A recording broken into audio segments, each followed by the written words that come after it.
All right, Natalie, a bit of big breaking news in the last few moments. And remember, he's a name that has been on our lips since the early stages of this transfer window. And now, a big development tonight on the future of Alex Oxlade-Chamberlain.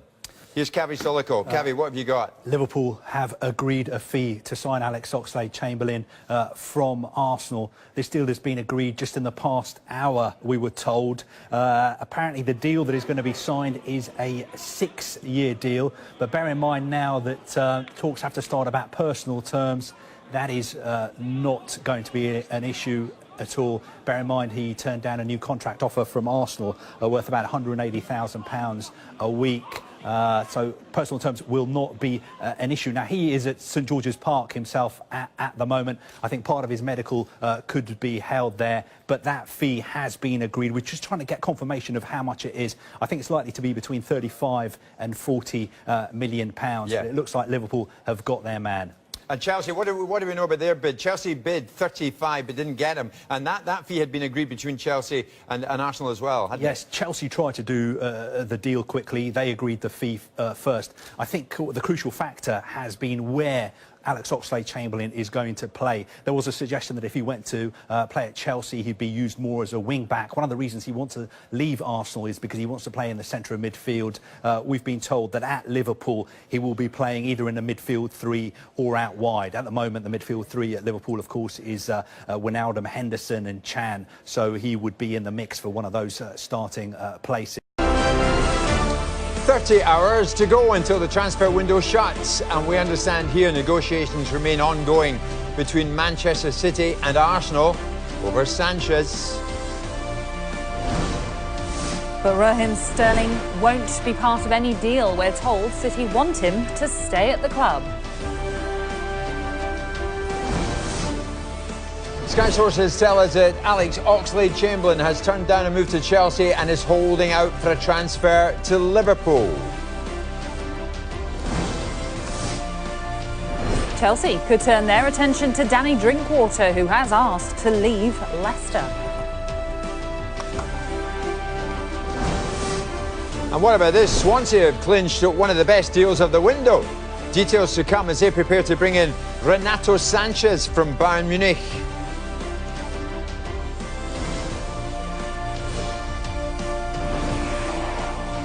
That's quite a bit of news, isn't it? Good evening. Transfer records have shattered during this window.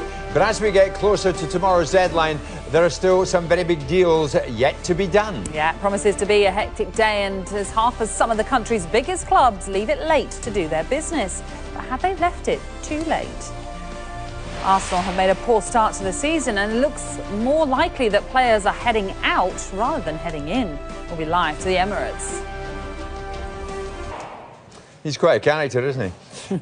Little more than 24 hours to go now until this transfer window closes. Perhaps the biggest issue yet to be resolved, of course, is the future of Alexis Sanchez. We told you yesterday Manchester City had a £50 million bid rejected by Arsenal. And in a further development, we've now been told that Raheem Sterling will not be playing any part of that deal. So with time running out, where does this leave City's pursuit of Sanchez? Our sources tell us negotiations remain open between the two clubs. But will the deal be complicated by the fact that he's joined up with Chile? Well, Sanchez is expected to play in Chile's crucial World Cup qualifier against Paraguay tomorrow night.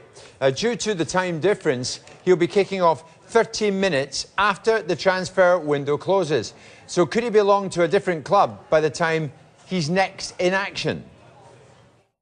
I think he's a very good player. Obviously, I don't know what's happening. I didn't know anything about the other transfers neither, but I think City is doing their business perfectly, to be fair, this summer. And obviously, if they want him, they will try everything to get him. And yeah, if he can come to us, it's a good addition.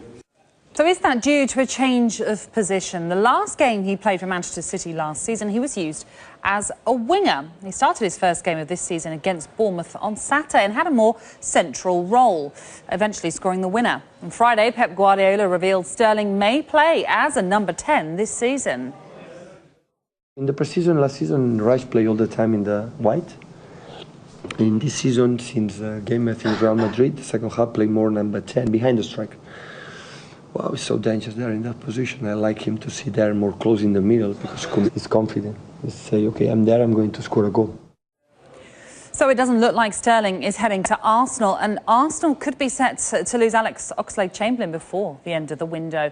There's been plenty of at Arsenal because he isn't playing central midfield. So how does he compare to players in that position at Anfield?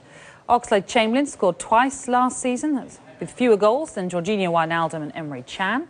The Arsenal midfielder also had fewer shots than Wijnaldum and Can. He did, however, put up 7 assists. Only Wijnaldum had more among the Liverpool midfielders.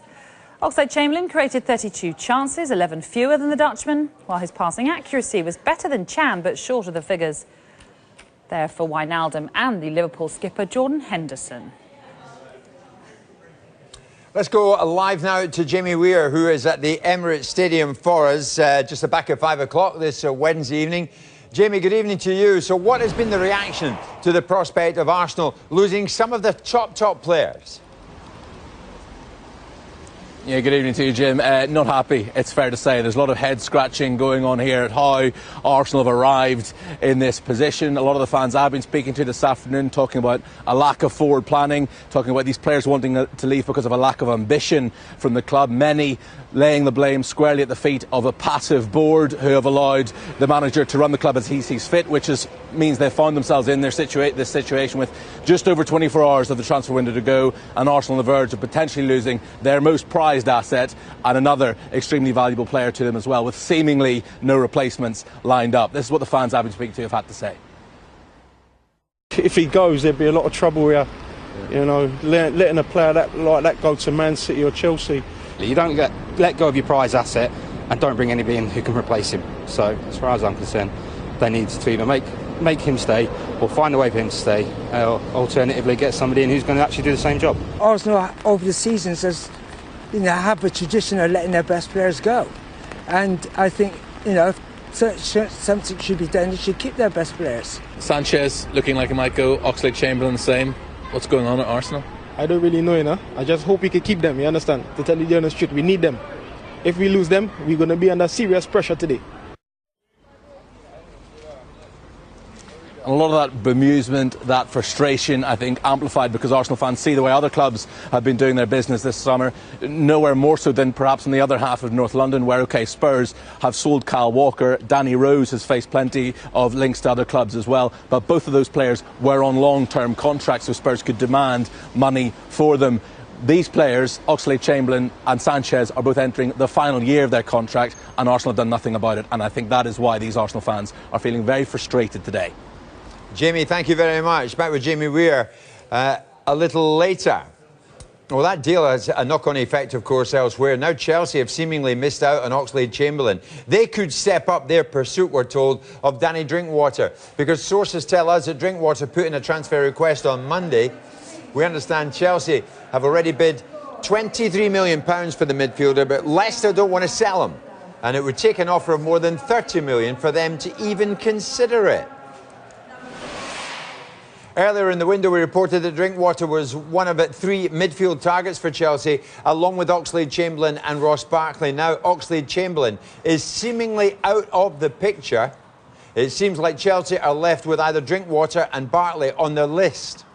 Although the Everton player is currently injured, of course, might not be back until November. So Chelsea considering both Drinkwater and Barkley, but the stats show both are very different types of midfielder. In attacking stats such as goals, assists and chances created, the Everton midfielders' numbers are way out in front. On the defensive side of that, Drinkwater put up considerably higher numbers in terms of tackles and interceptions. It will be interesting to see what business Chelsea managed to do before the end of this window. They have already missed out on Romelu Lukaku. It looks unlikely they'll sign Oxlade-Chamberlain. And there have been reports all summer that Antonio Conte was growing frustrated with Chelsea's transfer business. Hull have been pretty busy in this transfer market already, and we've got reports from Sky sources linking them with another signing. It is the Leicester forward Ahmed Musa that we're hearing Hull are in talks over on a season-long loan.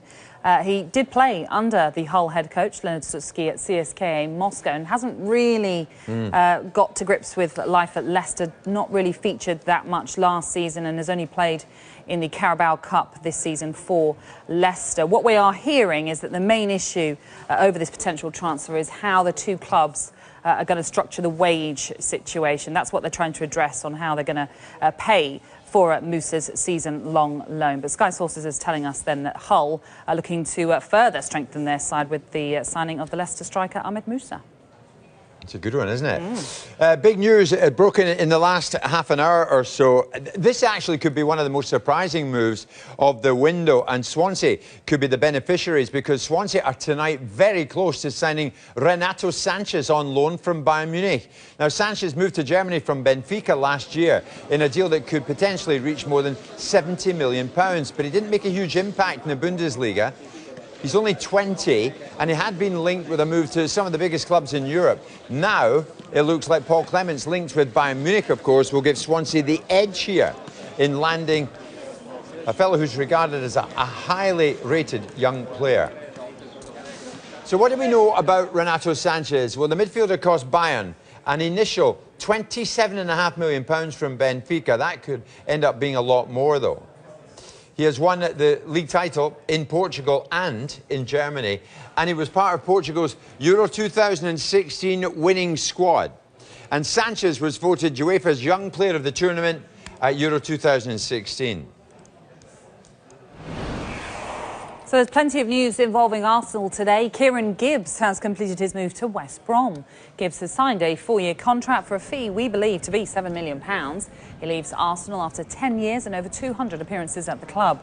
West Brom first-team coach Jerry Francis was with us when the deal was announced, and this was his reaction. Excited, very pleased with that. It's a very good deal, and look for who we want as well. But I do think that West Bromwich Albion is going to be a name that you're going to be mentioning quite a bit in the next 24 hours or so. Shkodran Ivan Mustafi could also be on his way out at Arsenal. According to our colleagues in Italy, Inter Milan have made a new bid for the defender. They've offered just under £5 million to take him on loan with an option to buy for £23 million next summer. As part of the agreement, Inter would have to buy Mustafi if he played in 50% of their games this season. Arsenal still expect him to stay. Is Johnny Evans the defender lined up to replace Mustafi? Well, we understand Arsenal are the third Premier League club interested in signing the West Brom centre-back. Manchester City and Leicester are also trying to buy Evans. He wants his future sorted before Northern Ireland fly to San Marino on deadline day for their World Cup qualifier on Friday. Johnny's a top player, you know. I think when we got him for, I don't know what the actual price was, but you know, it was nothing compared to what the figures are being thrown about this year. So, you know, for us to get 2 years out of Johnny after the 2 years he's had, the way he's performed for us and how good a footballer he is, he's a top player, and you know, it's no coincidence that teams are looking at him.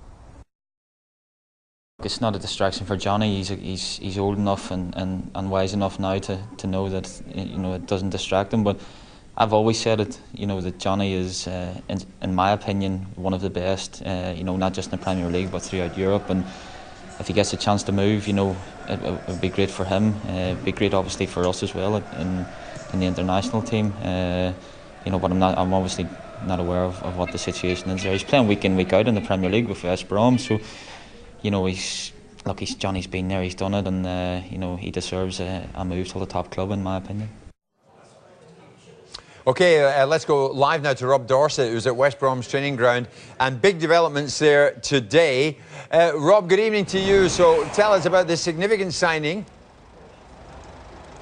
Yes, Jim, this could be a big one. It often feels, doesn't it, like Christmas Eve, the day before transfer deadline day. But West Bromwich Albion fans might have an early present. They've got to get used to pronouncing the name Grzegorz Krychowiak. Krychowiak, because he's on the verge of joining West Bromwich Albion. We're still waiting for official confirmation that the deal is done. There's still a bit to do on it, I'm told, but it would be a real coup for Tony Pulis and West Bromwich Albion if they can get this one over the line, and we think they're very, very close. Just look at these pictures we've just got outside West Brom's training ground. This is Krychowiak leaving West Brom's training ground. We understand he's had his medical now. Everything seems to have gone according to plan, and there is the man who is about to join West Bromwich Albion. Now, he's 27 years old, 45 caps he's had for Poland. A lot of people will remember he was very, very impressive in Euro 2016 as Poland went a long way in the tournament. And the defensive midfielder can also play centre-back as well. That might appeal to Pulis, especially with the Johnny Evans situation you've just been talking about. But it is a real coup. I mean, last summer, a lot of big European clubs were after this man, and he moved from Sevilla, where he'd won 2 Europa League competitions, to PSG. So he's been at PSG, had a bit of a frustrating time. 18 appearances for PSG last season, but only 7 starts in Ligue 1. He's desperate to play in the Premier League. That's why he's interested in coming to West Bromwich Albion. And it looks like West Bromwich Albion have beaten a lot of other big clubs to his signature. Still waiting to find out whether they've got an option to buy him at the end of that loan deal. And as I say, still waiting for official confirmation that the deal is done. A little bit more to go, but if it goes through, it's a big, big one for Tony Pulis and West Bromwich Albion. Sure is, Rob. For the moment, thank you. Now, we understand back here that Leicester and Swansea are interested in signing Nacer Chadli. West Brom winger is expected to cost around £20 million. Now, could Tottenham be about to make a new signing? Serge Aurier's representative has told Sky Sports News a move to Spurs is imminent after he was granted a work permit. The Ivory Coast, and as further indication a deal could be imminent, earlier this afternoon the PSG fullback tweeted a tick followed by 7 fire emojis. What does that mean? I don't know. We'll find out. I was working a lot, you know, alone. When people they were in holiday, I was alone in the training ground. So, but you know, it's part of the job.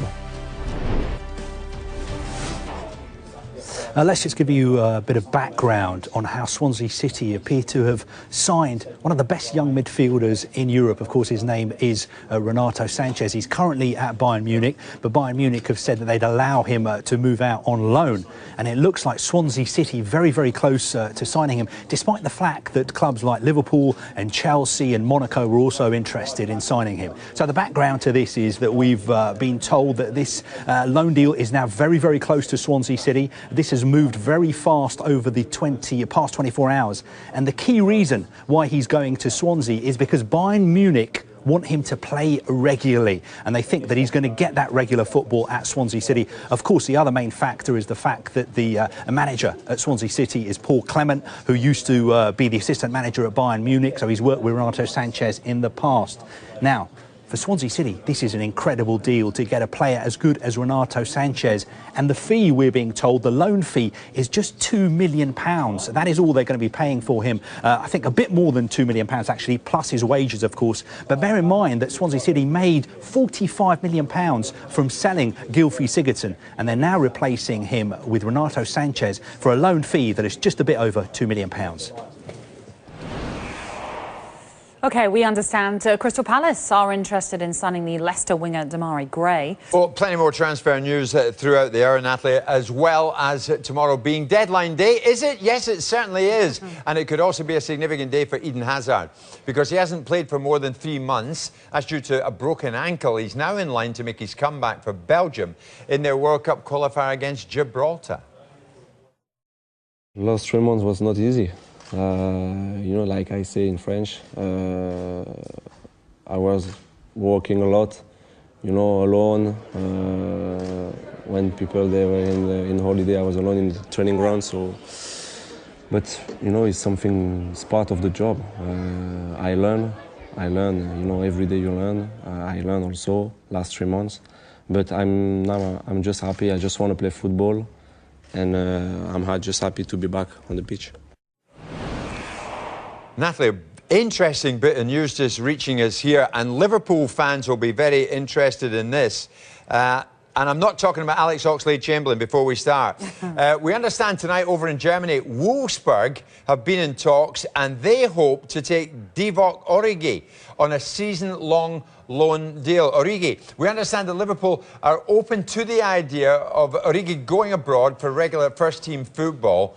Remember, he's just made one appearance this season, although the season's hardly underway, of course, but he came on as a substitute against Watford. He didn't make the squad against Arsenal on Sunday. So now Origi, we hear, could well be on his way out of Liverpool and off to Wolfsburg in Germany on a season-long loan deal basis. So we'll watch that, bring you up to date with that more as we get it. Kieran Trippier and Kyle Walker were teammates at Tottenham for 2 years. And after Walker's £50 million move to Manchester City, the pair have been reunited with England this week. Trippier was picked ahead of Walker by Spurs boss Mauricio Pochettino towards the end of last season. He says they've still got a good relationship. Obviously, we've known each other for years, and the competition was good at Tottenham. You know, we both got on really well, and it's no different with England. So we'll try and help each other as much as we can on and off the field, and just keep going that way we was at Spurs. Gareth Southgate's been working on trying to, build a mental strength within the squad. We've also heard that he's actually been working with the All Blacks. Yeah. Have you noticed a difference from that? Yeah, of course, and they have a strong bond, and that's what we want here. You see how mental tough they are, and we wanna follow on that, and hopefully we can build a strong bond there. Different, obviously, at Burnley we could have put our chances away, but we didn't do that. And similar with Chelsea, I was disappointed because we created the game. I thought we dominated the game. So, it's got to move on now. Focus on Everton the next game, but it's international break, so we've got to create so many chances, we've just not put them away. So, no, but I wouldn't say we've struggled. It's just the clear-cut chances. We need to be more clinical in front of goal, and which you could see against Chelsea and Burnley. So, but yeah, we'll just keep going and look forward to the next game there when we play at home. Well, while Trippier and England are on course, of course, to qualify for next year's World Cup, and we wish them well. Very different story for Scotland. They're in 4th place in Group F, and finishing in 2nd should be good enough for Scotland to reach the playoffs. We've been there before, Natalie, yeah? Don't look at me like that. But assistant manager Mark McGee has a warning for his side ahead of Friday's game in Lithuania. I think we can't afford any more mistakes. Regardless, I think that's the position we're in. There's no hiding from that. We have to assume that we have to win all 4 games and roll our sleeves up starting on Friday night to win the first one. Yeah, definitely.